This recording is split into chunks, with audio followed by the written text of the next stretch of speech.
Hello students, welcome back again. We are learning cell division. In that today we will see mitosis. Before study of cell division, we should know the structural organization of the cell that we have studied earlier. Each cell has a nucleus in the center. Besides nucleus, other cell organelles are also present. तुम्ही plant sale आणि animal sale शिकलेला आहात. तुम्हाला माहिती आहे प्रत्येक सेलमध्ये nucleus असतो.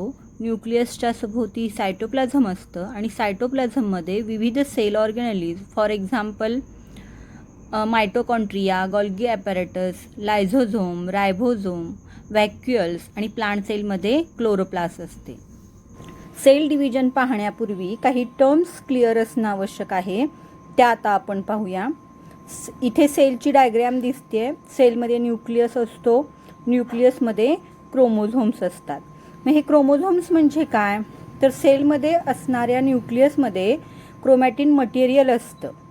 सेल डिव्हिजन होण्यापूर्वी हे क्रोमॅटिन मटेरियल थिक बनते आणि त्यालाच क्रोमोझोम्स असे म्हणतात. आणि हे क्रोमोझोम्स पुन्हा रिप्लिकेट होऊन त्याला सिस्टर क्रोमॅटिड्स असे म्हणतात. आता पुन्हा बघा. सेलमध्ये न्यूक्लियसमधील क्रोमॅटिन मटेरियल थिक होऊन त्याचे क्रोमोझोम्समध्ये रूपांतर होते आणि ह्याच क्रोमोझोम्सचे रिप्लिकेशन होऊन सिस्टर क्रोमॅटिड्स बनतात. हे तुम्हाला 3 टर्म्स लक्षात ठेवायचे आहेत. क्रोमॅटिन मटेरियलपासून क्रोमोझोम्स आणि क्रोमोझोम्सपासूनच sister chromatids. In 9th, you have studied the structure of chromosomes. Chromosomes are present in the nucleus and that carries the hereditary characters from the parents to their offspring.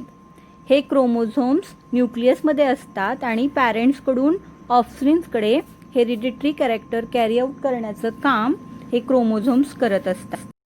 Each chromosome is made up of DNA and it appears dumbbell shaped midway during cell division. There is a constricted region on each chromosome and it is called as centromere. Chromosomes न्यूक्लियसमध्ये असतात आणि DNAचे बनलेले असतात आणि त्यामध्ये nucleic acid आणि protein असते. या क्रोमोझोम्सवरती एक पार्ट असतो त्याला सेंट्रोमियर म्हणतात की ज्यामुळे या क्रोमोझोम्सचे 2 भागात विभाजन होते आणि त्या प्रत्येक भागाला आर्म असे म्हणतात. हे तुम्ही 9वी मध्ये पाहिले आहे. आता अजून एक कन्सेप्ट क्लिअर करूया. Diploid and haploid. You know that mitosis occurs in body cells. That means cells other than reproductive cells. आणि या सोमॅटिक सेल्समध्ये क्रोमोझोमल कंडिशन 2n म्हणजे डिप्लॉइड असते. डिप्लॉइड म्हणजे 2n. That means cell contains 2 copies of each chromosome inherited from their parents.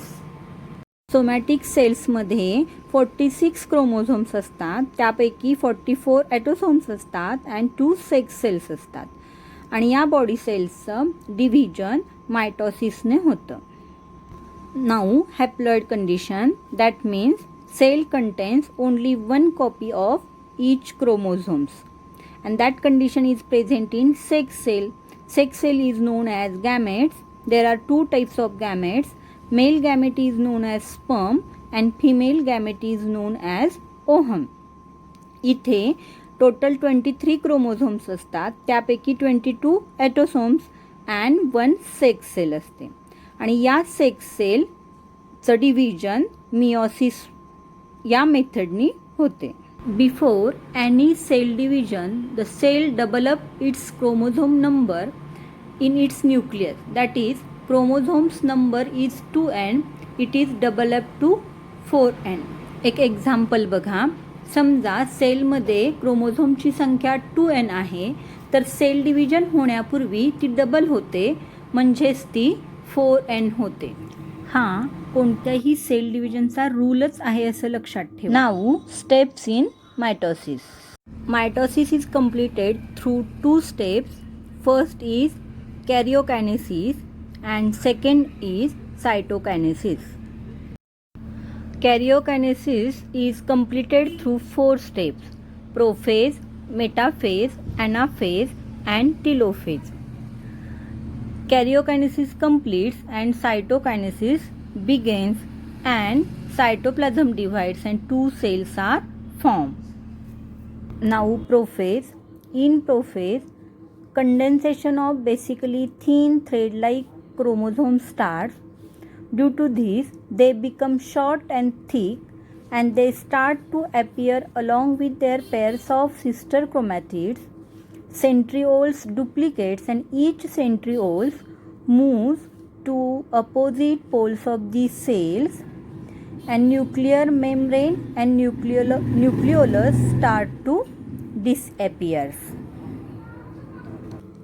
पुन्हा एकदा पहा, प्रोफेजमध्ये काय होतं, क्रोमोझोम्सचं कंडेन्सेशन सुरू होतं आणि त्यामुळं thin thread like chromosomes short and thick बनतात आणि ते त्यांच्या सिस्टर क्रोमॅटिड्समध्ये ॲपियर होऊ लागतात.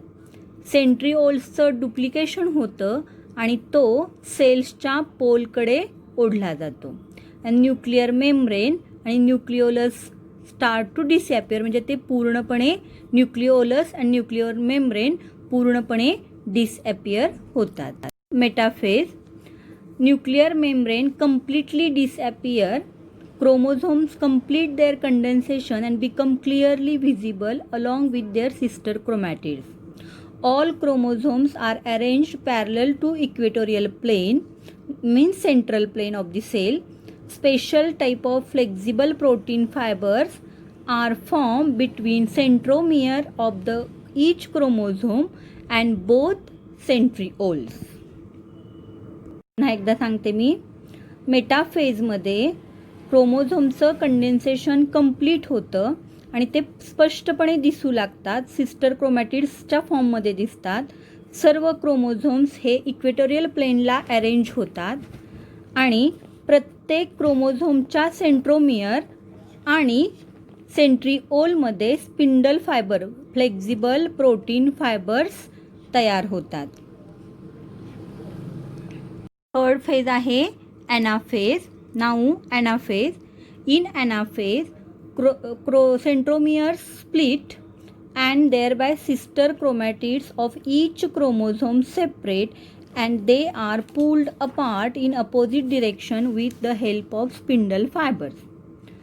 Separated sister chromatids are called as daughter chromosomes.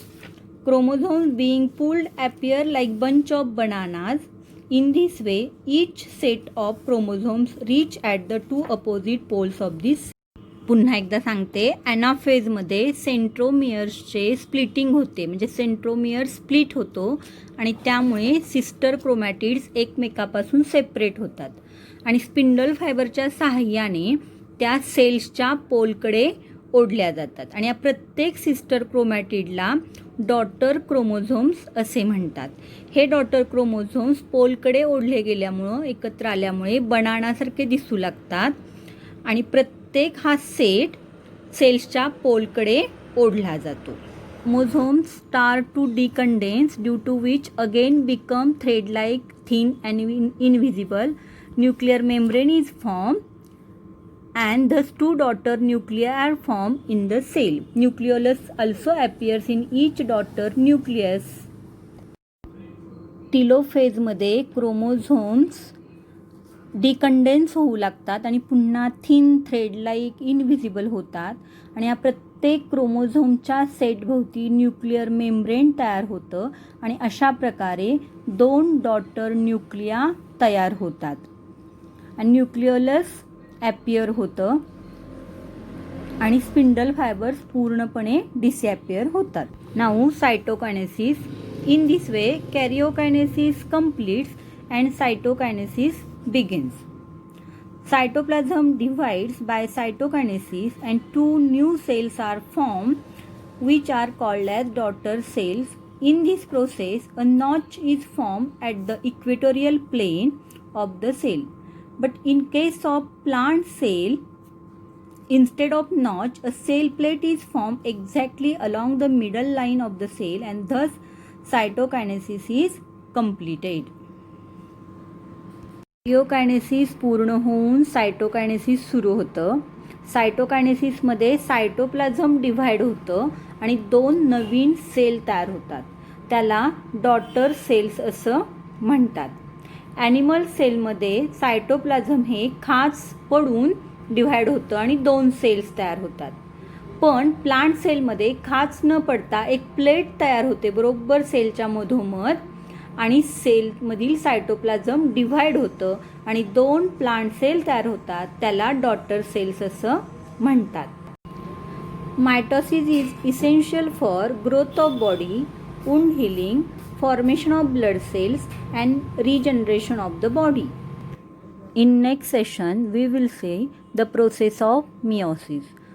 So like, share and subscribe the channel and subscribe शेजारील बेल आयकॉन ही प्रेस करा म्हणजे तुम्हाला पुढील व्हिडिओचे नोटिफिकेशन्स मिळत राहतील. थँक्यू.